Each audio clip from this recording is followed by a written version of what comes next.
as a head of vascular access center, we every day we treat dialysis access, vascular access. So with that, we have more than 600 procedures per year, and around 1/3 of those are interventions, angioplasties we do. That's why I was really interested in a balloon which would hopefully bring better results to our patients, because we're always confronted with short-term patency loss or restenosis at the same location. Let me see what here are my disclosures. Now you had the introduction to the balloon already. Just to show you what was interesting for me are the sizes. Basically 5 to 6 are the most common I would use, because most of our fistula are a forearm AV fistula, and also the advantages of the low profile would be the good trackability and also local focus force dilation with reduced wall injury. And we know that by doing angioplasty, we also damage the wall of the vessel, which eventually creates new neo-intimal hyperplasia, and that restenosis might be even more aggressive than it was before. And one of the main features and benefits what I saw in the balloon was the ultrasound imaging, because also in addition to doing more forearm or elbow level interventions, I do most of them ultrasound guided. So this was also one thing that I considered an advantage. And we already heard about the pressures. This is also something which is good to know. You could compare it to, for example, an ultra high pressure balloon and say, okay, it goes up to 40 atmospheres, but the ultra high score balloons are doing require bigger sheath. So when we do transradial or transalnar interventions from the artery from the wrist, we usually use the smallest sheath possible, and it's not always possible to put a 6-7 French sheath. This is good for a Tri-Wedge, so you can use the 6mm balloon with a 5 French sheath from the wrist, which is also a good advantage. And I've done already probably 10-12 cases with a Tri-Wedge balloon. And you have talked about how many times you can use this balloon. So this is a balloon which was used in a patient before I did this video for 3 times. And you can see that when you expand it on the table, you see that the wires look perfect in their position. Of course, everything can be damaged if you're not careful, or if it's just the product, everything can be damaged. But this is an example that the wires are not, the balloon are not damaged by several reinterventions in the same patient. So this gives you an option to use the same balloon at several locations.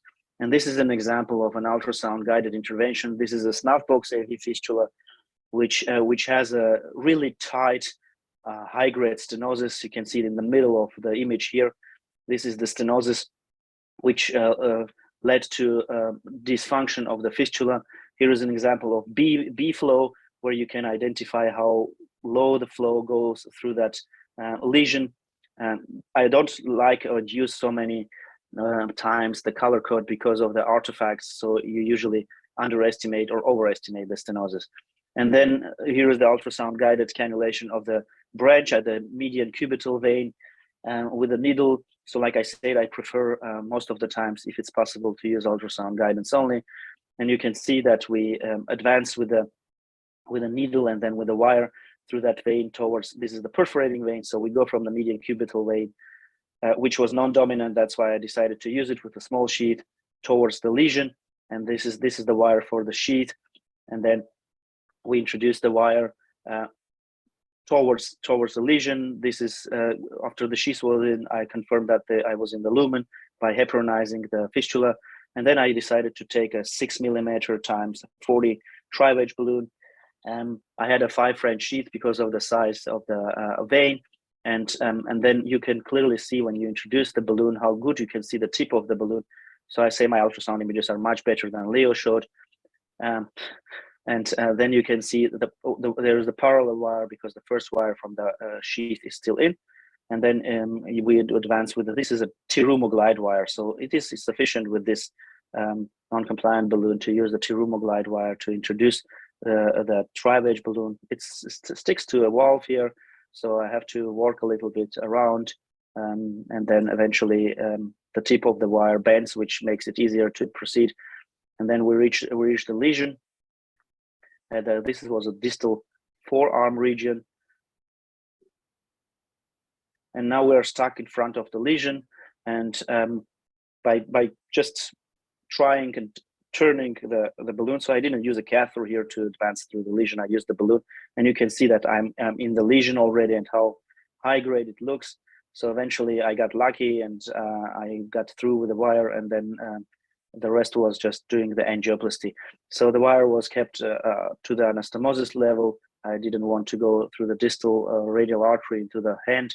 And then you can see the balloon going through the lesion. Clearly, both ends of the balloon are recognizable. Like you saw, there are 2 markers at each end. So you can see the tip marker in the ultrasound. And then you start the angioplasty. And when you start the angioplasty, you eventually recognize. So let me skip this. Yeah, you recognize where exactly the lesion was the tightest. So it was around 3 centimeter lesion in the ultrasound. So you see that the tip of the balloon and the back of the balloon, here are the markers. Here are the markers, and then you can see the lesion in the practically in the middle of the balloon. If you try to capture the lesion in the middle of the balloon, this is where you have the highest force. And then ultrasound guided, you can really see the lesion opening up with a Tri-Wedge balloon. And this has already happened with 6 atmospheres.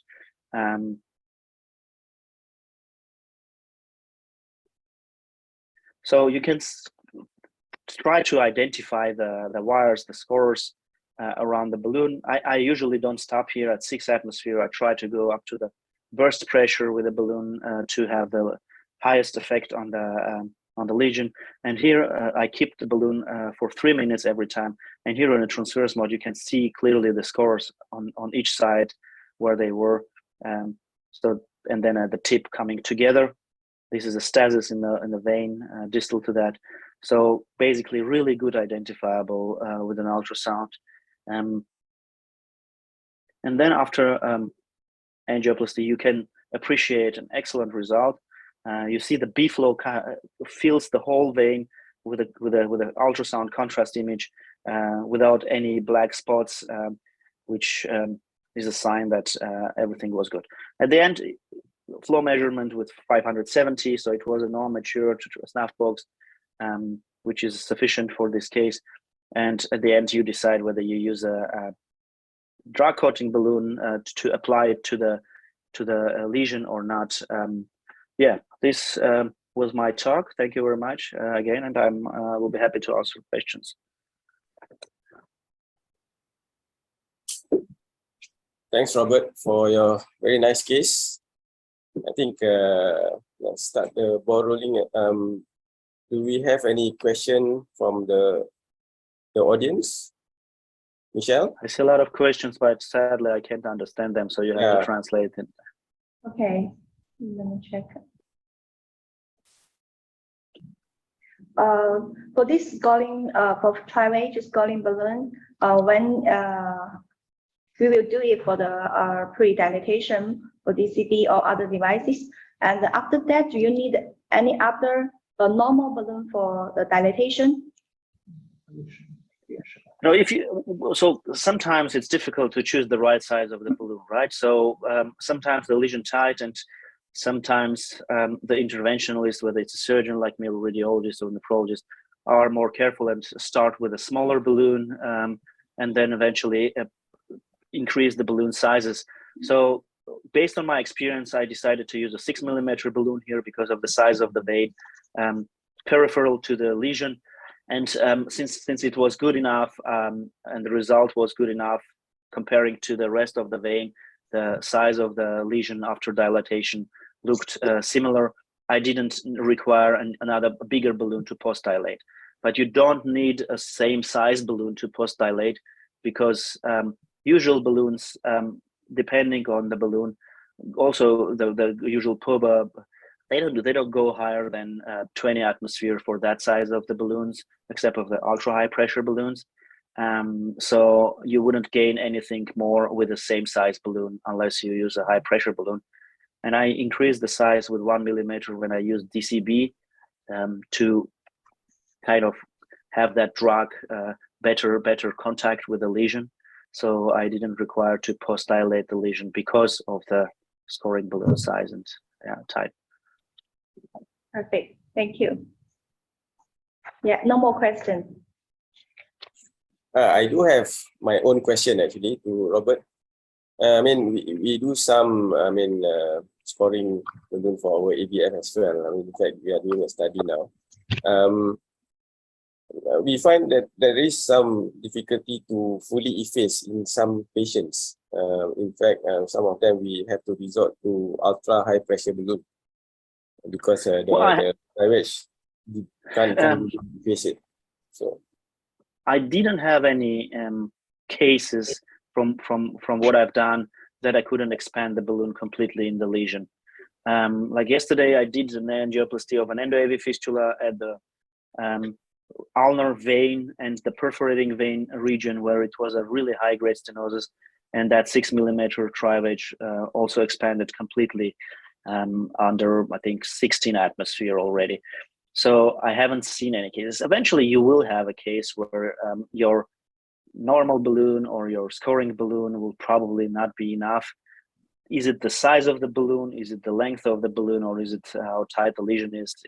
I cannot say. But I haven't, so far I haven't seen one, but it's like I said, 10, 12 cases I've done. I mean, I'm seeing because I think most of our cases, we are doing it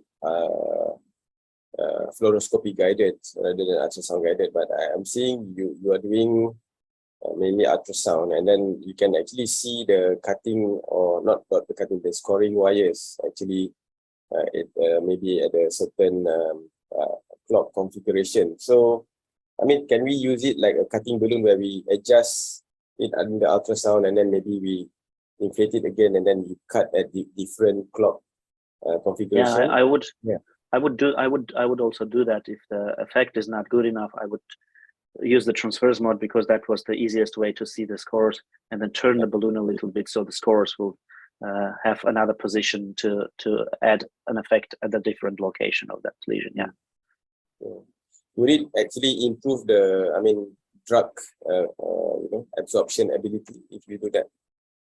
Yeah, I hope so. I hope so. This is something you would see eventually later. You know, you cannot say that at the procedure, the drug coating balloon effect would be visible when they come back or don't come back. So I hope so, that I will follow them up and see whether they have a reintervention, short, long, or not at all. So yeah, I think we need time for that.